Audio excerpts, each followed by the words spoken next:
Olá, meninos e meninas, tudo bem com vocês?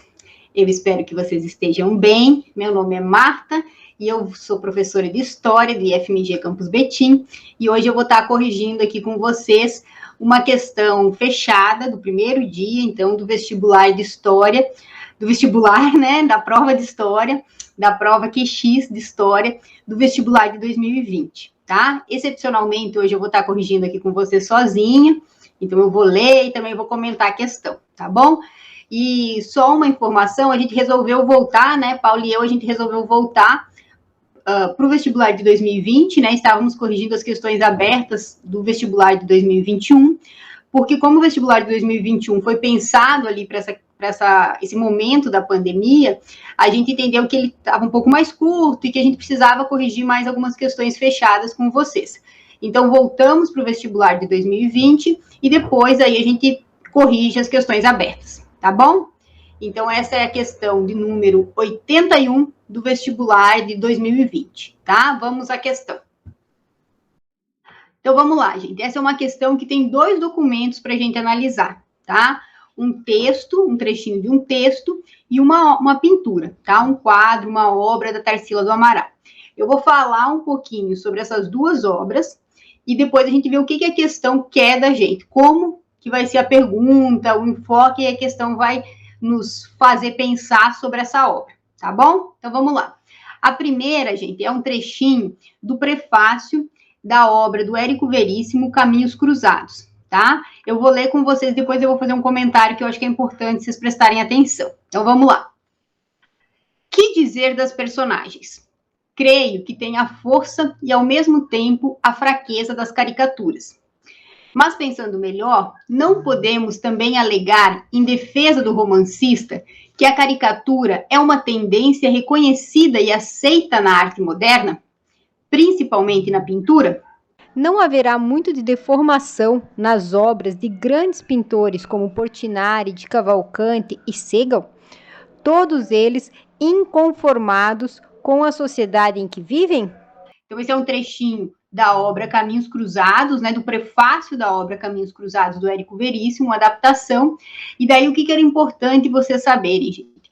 Como tem até algumas pistas, né? Porque como ele está nos trazendo aí pintores que vão estar participando ali do início do século XX, a gente consegue ter uma ideia do momento que ele está escrevendo, se vocês não conhecessem essa obra Caminhos Cruzados, tá, gente?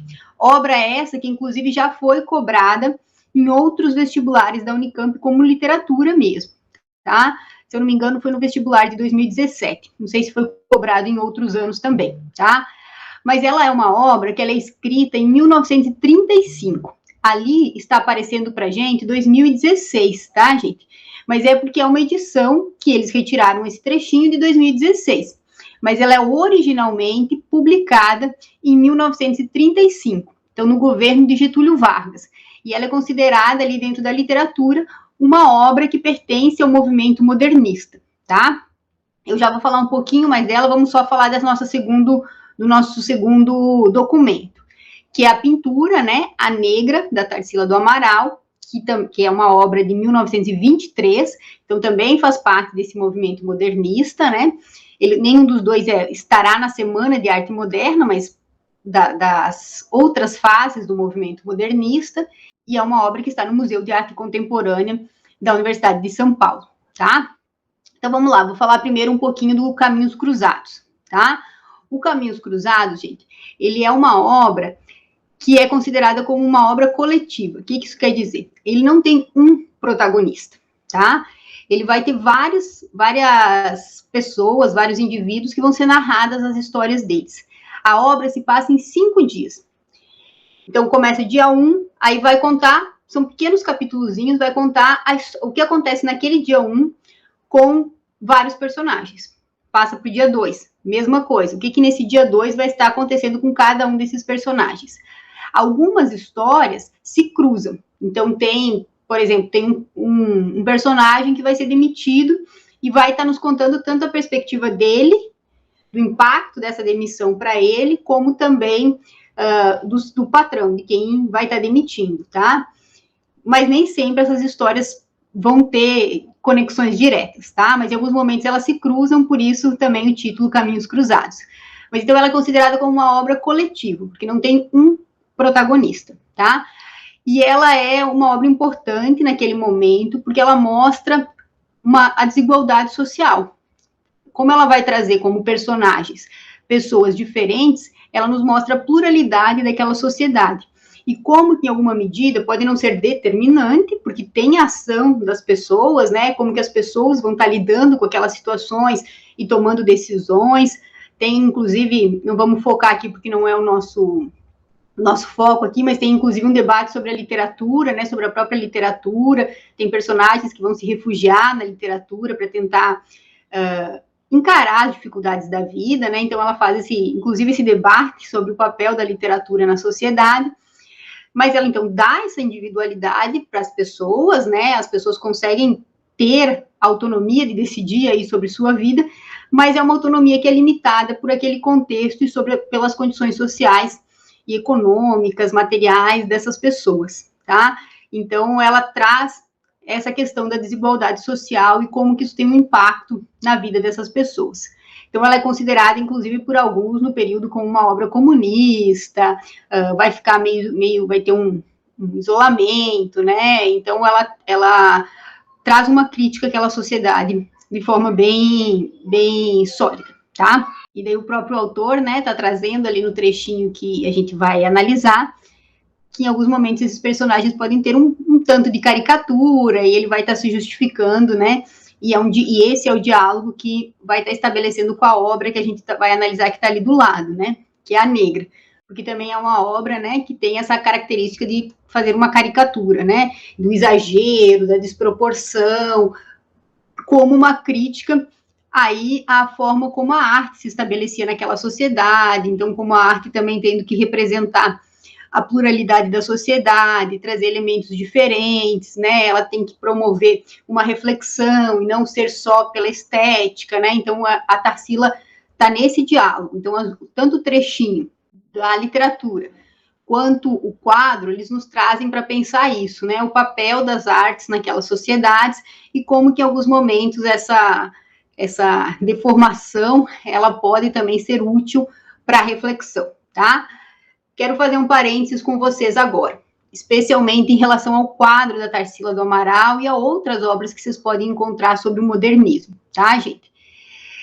Não é o foco da questão, como vocês já vão ver, a gente já vai passar para as alternativas. Mas hoje, a historiografia faz uma crítica ao movimento modernista, no sentido de que ele é um movimento que é financiado, a Semana de Arte Moderna, ela é financiada pelas elites paulistas, cafeicultoras, e, portanto, os artistas que estão lá, que participam da Semana de Arte Moderna, as pessoas que vão frequentar esses espaços, que vão ter acesso às artes, não são as pessoas que muitas vezes vão estar sendo representadas, tá?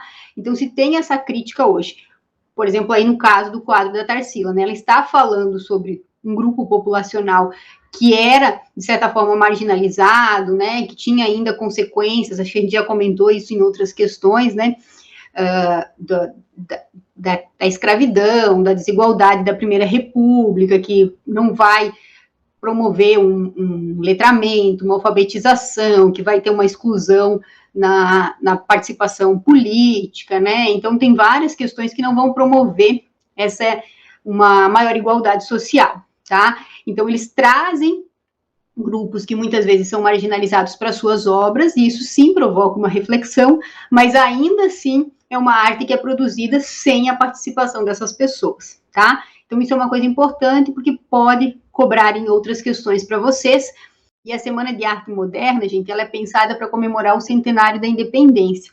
Ano que vem a gente vai ter o bicentenário da independência, né? Já temos vários eventos ali sendo pensados para esse bicentenário. Então, devido a essas comemorações, né, do bicentenário da independência ano que vem, esse é um tema que pode sim aparecer nas provas de vocês esse ano, não só na da Unicamp, mas em diferentes provas, tá bom?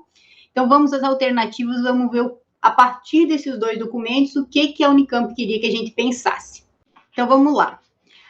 A ideia de deformação aplica-se ao quadro de Tarsila e ao romance Caminhos Cruzados, de Érico Veríssimo. Por tal procedimento artístico, acentua-se. Então, a questão ela é bem específica, gente. Ela quer que a gente pense sobre essa questão da caricatura. No livro é mais uma questão de uma caricatura, às vezes mesmo, né? De pegar grupos sociais e, quando você coloca no personagem, você generaliza, né? E na obra da Tarsila é a questão da deformação mesmo, né? Tem outras obras delas que também isso aparece muito, né? A perna maior do que os braços, uma desproporção ali entre o tamanho dos membros, né? E isso não é feito à toa, tem um objetivo. E é isso que a questão quer que a gente pense. Qual que era o objetivo dessa deformação, dessa caricatura nessas obras? Então, vamos ver o que as alternativas trazem para a gente, tá? Eu vou começar lendo de baixo para cima. Letra D.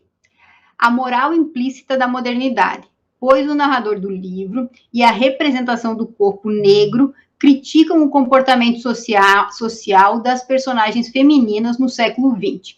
Essa é uma alternativa que está errada, tá, gente? Por que ela está errada? Porque o que o modernismo vai querer, e essa característica da deformação, da caricatura, o que eles vão querer não é um aspecto moral, pelo contrário, tá? É uma questão de reflexão mesmo sobre esses grupos que estão sendo retratados, tá bom? Sobre as condições, sobre os contextos que estão sendo retratados. Então, a deformação ali não é uma crítica a essas mulheres, no caso ali é uma mulher negra que está aparecendo na pintura. Não é essa a questão do modernismo, muito pelo contrário, é para chamar atenção para uma reflexão sobre a participação desses grupos na sociedade, tá? Letra C, então. Os princípios estéticos do movimento modernista, pois as duas expressões artísticas apresentam-se como reflexo dos valores da elite cafeeira paulista. Essa era uma questão que a gente podia ficar intrigado, tá, gente? Porque, como eu falei para vocês, a Semana de Arte Moderna ela vai ser financiada por cafeicultores, pela elite paulista. Mas ainda assim, não é isso, não são esses valores que vão ser representados por meio dessa deformação. O que a gente chama atenção quando a gente fala dessa questão do financiamento é que se a gente está falando que o movimento é financiado por esses cafeicultores, quem vai participar desse movimento é ainda uma elite. Então, a ressalva é isso, ainda é um movimento artístico que busca romper com determinados padrões, né? Tem a questão da antropofagia que vai aparecer, né? Que é a ideia de que você deve beber em fontes europeias, então você deve sim buscar referências em outros lugares, mas você deve digerir, né? Você deve interpretar, analisar e trazer uma perspectiva que seja uma perspectiva nacional. Então, o movimento modernista vai ter essa característica nacionalista, né? De trazer esses elementos que compõem a sociedade brasileira. Então, não é de representar os valores dessa elite. É que ainda é uma elite que vai participar, que vai fazer essa arte, que vai poder usufruir também dessa arte, tá? Que vai ter acesso aos espaços onde essa arte vai estar sendo exposta, vendida, se a gente pensar na questão da obra, que vai ter acesso a um letramento, que, portanto, vai conseguir ler o livro, tá? Então, é nesse sentido, mas ela não representa só esses valores dos cafeicultores. Então, a letra C está errada. Vamos para a letra B. O imaginário da burguesia nacional, pois tanto os personagens do romance quanto a imagem da mulher negra retratam os traços característicos das reformas sociais do Estado Novo, tá? Essa tá errada, gente. Primeiro porque elas são publicadas, né? O quadro é de 23, o romance é de 35 e o Estado Novo é de 37. Tá? Então, tem um erro aí, que é um erro cronológico mesmo, né, de uma antecipação, mas vou trazer para vocês, porque isso pode ser cobrado em outras questões, o Estado Novo vai, de certa forma, depois se apropriar dessa característica nacionalista, né, e desse discurso do nacional para tentar construir aquela ideia de que somos todos brasileiros, né, então, capitanear essa ideia de uma nacionalidade um pouco mais plural, construída também por esses modernistas, mas é o Estado Novo que se apropria dessas ideias, e não eles que estão ali colaborando com o Estado Novo, ou pensando em criar isso de acordo com os interesses desse governo, tá bom? Então, a letra B está equivocada também. Vamos para a letra A. A crítica do modernismo, a violência da escravidão e as desigualdades sociais, presentes no quadro e nas personagens do romance, respectivamente. Então, essa é a alternativa correta, porque essa ideia da deformação, da caricatura, ela tem esse objetivo nessas obras, e também em outras obras do modernismo, né? Que é trazer uma reflexão sobre as desigualdades daquela sociedade. Tanto ali no quadro, por exemplo, a negra, né, da violência da escravidão que se perpetua nessa república, né, então, findada a escravidão, mas as questões sociais, a desigualdade, as questões raciais mesmo se perpetuam, ainda não foram resolvidas, né, são questões com as quais a gente lida até hoje, e é isso que eles querem trazer, querem chamar a atenção por meio dessa deformação. Então, a deformação, a caricatura, é para esse movimento, para esses autores e artistas, uma ferramenta para atingir os objetivos da reflexão que eles querem proporcionar, tá bom? Então, vamos fechar aqui, gente. Essa era uma questão que não era das mais fáceis, porque se a gente não tivesse lido, né, se vocês não tivessem lido o romance Caminhos Cruzados, talvez vocês pudessem ficar um pouco na dúvida sobre se é isso mesmo que o Érico Veríssimo quer, o que ele pretendia com essa ideia, né, de uma caricatura que ele está nos falando lá no documento, no prefácio, que ele entende que ele faz em alguns momentos com os seus personagens, então ele mesmo está falando isso, mas ainda assim não fica evidente, talvez, quais seriam esses objetivos, né, ele nos remete ali a pensar sobre essa questão mesmo que os pintores utilizam para uma reflexão social, mas talvez pudesse dar um pouco de medo não conhecer a obra, tá? Mas pelo quadro, a Tarsila do Amaral é bastante conhecida, talvez fosse mais fácil da gente entender que o objetivo dessa deformação, né, e do próprio movimento, em alguma medida, é trazer uma reflexão, uma crítica àquela sociedade, uma reflexão sobre as questões da desigualdade. Então, eu acho que dava para a gente responder, tá bom? Então, dessa questão é isso, a gente se encontra na próxima semana. Fiquem bem, se cuidem e um abraço.